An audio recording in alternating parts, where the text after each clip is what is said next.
जय हिंद। स्वागत है आपका अपने YouTube चैनल प्ले स्टडी पर। तो मेरे भाई जितने भी बच्चे आप हैं 25 फरवरी को यूपी बोर्ड एग्जाम का पेपर देने वाले हैं साइंस का, तो मेरे भाई ये पेपर को जरूर रट के जाना, जरूर तैयार करके जाना। ये साइंस का पेपर जो आपको देख रहे हैं ना, ये 70 में 70 नंबर आपको दिलाएगा मेरे भाई। मैं गारंटी लेता हूं, अगर इस पेपर को पूरी का पूरी हल करके जाते हो बोर्ड एग्जाम में 25 फरवरी को दिन, तो आपका 70 में 65 नंबर, 70 में 60 नंबर गारंटी लेता हूं आएगा। पेपर कोड देख सकते हैं 824 बी के कोड है, बिल्कुल वायरल कोड है।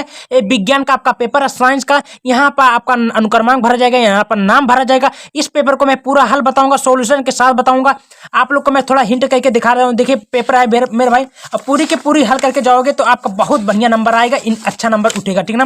तो वीडियो को ज्यादा शेयर कर दीजिएगा, पसंद आए लाइक भी कर दीजिएगा। तो चलिए क्वेश्चन को एक एक क्वेश्चन को बारीकी से समझाते हैं, उसको हल करते हैं मेरे भाई, ठीक ना। तो ये बिल्कुल आप लोग तैयार करके जाना साइंस में, ठीक ना।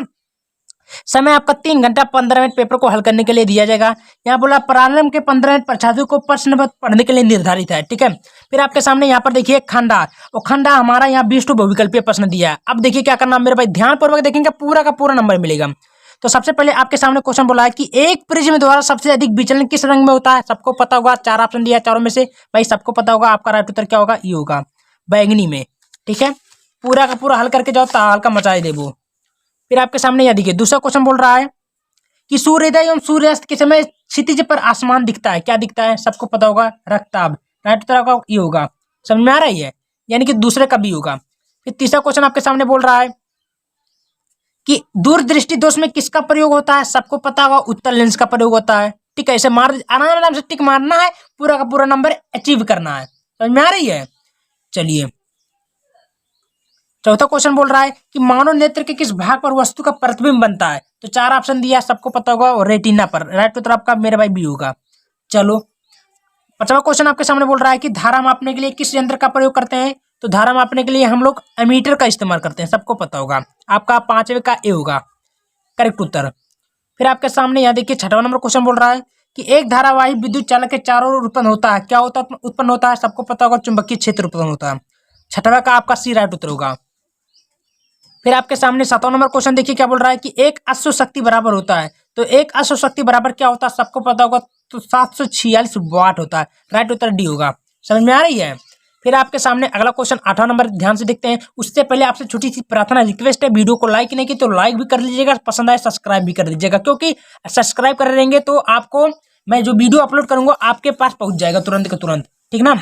8वां नंबर क्वेश्चन बोल रहा है कि खाने के सोडा का रासायनिक सूत्र क्या होता है। भाई खाना यानी फुल्की, जैसे फुल्की बनाते हो कभी समोसा मोसा, तो तुम सोडा छोड़ते हो ना, वही होता है। तो खाने का सोडा का रासायनिक फार्मूला क्या होता है, NaSCO3। यार राइट उत्तर आपका बी होगा। फिर आपके सामने यहाँ देखिए 9वां क्या बोल रहा है कि शुद्ध जल का pH मान क्या होता है। pH मान का फुल फॉर्म होता है पोटेंज हाइड्रोजन या पोटेशियम हाइड्रोजन, बोलिए कोई दिक्कत नहीं, पावर हाइड्रोजन भी जो भी होता है ना। आपका राइट उत्तर बोल रहा है शुद्ध जल का pH मान क्या होता है, तो सबको पता होगा 7 होता है शुद्ध जल का। फिर आपके सामने यहाँ क्वेश्चन बोल रहा है कि एक अम्लग होता है। अम्लग क्या होता है भाई, हमें खुद नहीं पता, हम लेकिन पढ़े तो बता देता, ये मिश्र धातु होता है, ठीक ना। चलिए अगला क्वेश्चन बोल रहा है आपके सामने कि निम्नलिखित में से कौन सा हाइड्रोजन एल्कीन है। सबको पता होगा मेरे भाई, बहुत आसान क्वेश्चन बोला, तो सी एथिलीन आपका राइट उत्तर होगा। फिर बराबर देखिए जस्ता धातु तनु HCl से क्रिया करके गैस उत्सर्जित करता है। भाई क्या उत्सर्जित करता है, तो उसे क्या बोलेंगे, सबको पता होगा, उसे क्या बोलेंगे, हाइड्रोजन बोलेंगे, और क्या बोलेंगे।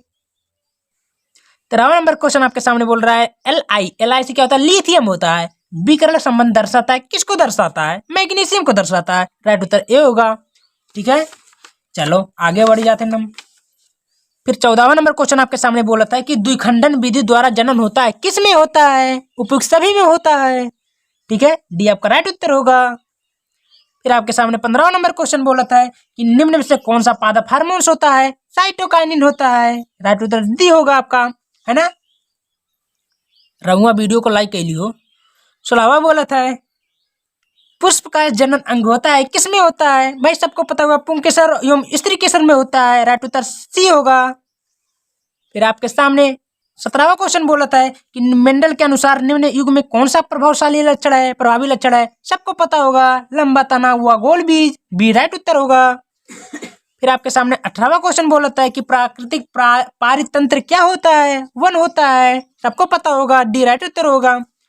आपके सामने 19 नंबर क्वेश्चन बोलता है कि आहार श्रृंखला से में उत्पादक होते हैं, किसमें होते हैं? हरे पौधे एवं नील हरित शैवाल में होते हैं, डी आपका राइट उत्तर होगा।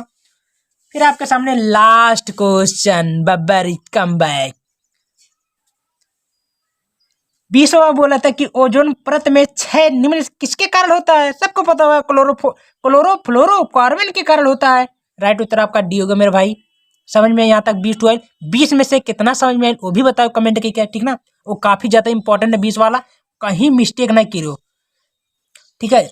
अब खंड खा होता और ऋणात्मक प्रश्न है। अब यहाँ पर आपको देखने को मिलेगा, यहाँ देखो ऋणात्मक प्रश्न में आपको 2 नंबर वाला क्वेश्चन से बात कराई था।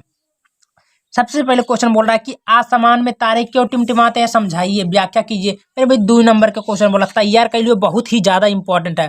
फिर दूसरा बोला था अपवर्तन का नियम लिखिए, अपवर्तन का नियम लिखना 2 नंबर का फाइनल हो गया। फिर बोल रहा है आंख की समांजन क्षमता से क्या तात्पर्य है, 2 नंबर आपका सामने बोला। यहाँ पर देखिए 2 नंबर बोला, तैयार कर लियो पूरा का पूरा फंसी। फिर बोल रहा है कि 50 सेंटीमीटर फोकस दूरी वाले उत्तर लेंस की क्षमता की गणना कीजिए, 2 नंबर आपके सामने। फिर तीसरा बोल रहा है कि ओम के नियम क्या है, सूत्र सहित आपको स्पष्ट करना, 2 नंबर का आपको मिल जाएगा। फिर बोल रहा है विद्युत प्रतिरोध का श्रेणी क्रम एवं संयोजन का क्या है, सूत्र सहित आपको समझाना, 2 नंबर आपको मिल जाएगा। चौथा का यहाँ पर बोल रहा है कि फ्लेमिंग के बाएं हाथ का नियम क्या है, समझाइए, 2 नंबर आपके सामने मिल जाएगा।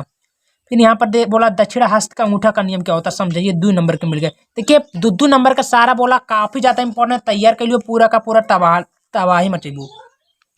तीसरा बोल रहा है कि 2 ओम प्रतिरोधकता के प्रतिरोध से प्रति सेकंड 100 जूल उष्मा उत्पन्न हो रही है, तो प्रतिरोध में प्रवाहित धारा की गणना करें, 2 नंबर आपके सामने मिल जाएगा, ठीक है। समझ में आई मेरे भाई। फिर आपके सामने यहाँ पर देखेंगे क्या बोल, उपखंड 2 बोला, निम्नलिखित अभिक्रियाओं के लिए संतुलित रासायनिक समीकरण 4 नंबर के बोला। जैसे बोला calcium hydroxide plus carbon hydroxide क्या बनेगा, कैल्शियम कार्बन प्लस जल बनेगा। तो इस प्रकार जिंक सिल्वर प्लस नाइट्रेट क्रिया करेंगे तो क्या बनेगा, इस प्रकार बनेगा। तो आपको बताना होगा संतुलित करना है, इक्वल है कि नहीं, ठीक है, कर लियो। 6वां नंबर देखिए रासायनिक समीकरण द्वारा कार्य सहित समझाइए, 2 नंबर के आपके सामने बोला था। समीकरण भी दर्शाना होगा, जैसे कॉपर की छड़ को सिल्वर नाइट्रेट के विलयन में डालने पर विलयन का रंग किस प्रकार होता है बताना होगा, नीला क्यों हो जाता है ये बताना होगा। फिर आपके सामने बोल रहा है निम्नलिखित में आईयूपीएसी नामकरण, देखिए मोस्ट इंपॉर्टेंट 2 नंबर यहाँ क्वेश्चन बोल के आया है। तो आईयूपीएसी नामकरण काफी ज्यादा इंपॉर्टेंट है, तैयार कर लियो। जैसे CH3 से एक बॉन्ड बना, OH3 से OH बना, तो इसको नाम क्या होता है आपको बताना होगा। फिर HCH क्या होता है, फार्मेल्डिहाइड होती है शायद, ठीक है, आप ध्यान से देख लीजिएगा, थोड़ा क्लियर नहीं है। तो क्या होता है कि जब केवल रासायनिक समीकरण लिखिए, 6 नंबर मिला। तो देखिए बोल रहा है कि सोडियम जल से क्रिया करता तो क्या बनता होगा, कैल्शियम ऑक्साइड से जल से क्रिया करता तो क्या बनता है। फिर यहाँ लाल तप्त लोहे पर जल की वाष्प में प्रवाहित करते हैं तो क्या बनता है। फिर बोल रहा है एथेनॉल को सांद्र H2SO4 के अधिकार के साथ 43 के पर गर्म करते हैं तो क्या बनता है। तो ऐसा सब अपना क्रिया समीकरण समझ जा दीजिएगा, आपको नंबर मिल जाएगा। फिर आपके सामने 8वां करके देता है, यहाँ पर देखिए 6 नंबर का क्वेश्चन आएगा, बड़ा बड़ा क्वेश्चन है। निम्नलिखित पर टिप्पणी लिखिए, सबको पता होगा, साबुनीकरण पे बोला था, हाइड्रोजनीकरण पे बोला था, विकृत गंधिता बोला था। तीनों लिखोगे तो 6 नंबर आपको मिलेगा, दो का। और मोस्ट इंपॉर्टेंट तैयार कर लियो उसको। उपभाग 3 है आहार श्रृंखला एवं आहार जाल से ऊर्जा के प्रवाह का उदाहरण से समझाइए, 4 नंबर आपके सामने मिल जाएगा। तो पुष्प का चित्र बनाकर उसके विभिन्न प्रभावों को बताइए, 4 नंबर आपके सामने बा। जनन से विभिन्नता के महत्व को निबंध लिखिए, 4 नंबर मिल जाएगा। पाचन क्या मानव में पाचन क्रिया का विस्तार को वर्णन करें, आपका 6 नंबर यहाँ पर मिल जाएगा। फिर लास्ट क्वेश्चन बोला था मेंडल के नियमों को विस्तार पूर्वक समझिए, अगर 6 नंबर लेना तो ये क्वेश्चन तैयार कर लो, मेंडल वाला फाइनल हो जाएगा। तो ये क्वेश्चन तैयार कर लियो मेरे भाई। और मैं आपसे छोटी सी प्रार्थना करता हूँ, वीडियो को अगर पसंद आए तो वीडियो को एक दिल से लाइक करना, सब्सक्राइब करना, शेयर करना, अपने दोस्तों को भी जरूर बता दीजिएगा पेपर के बारे में, ठीक है। धन्यवाद।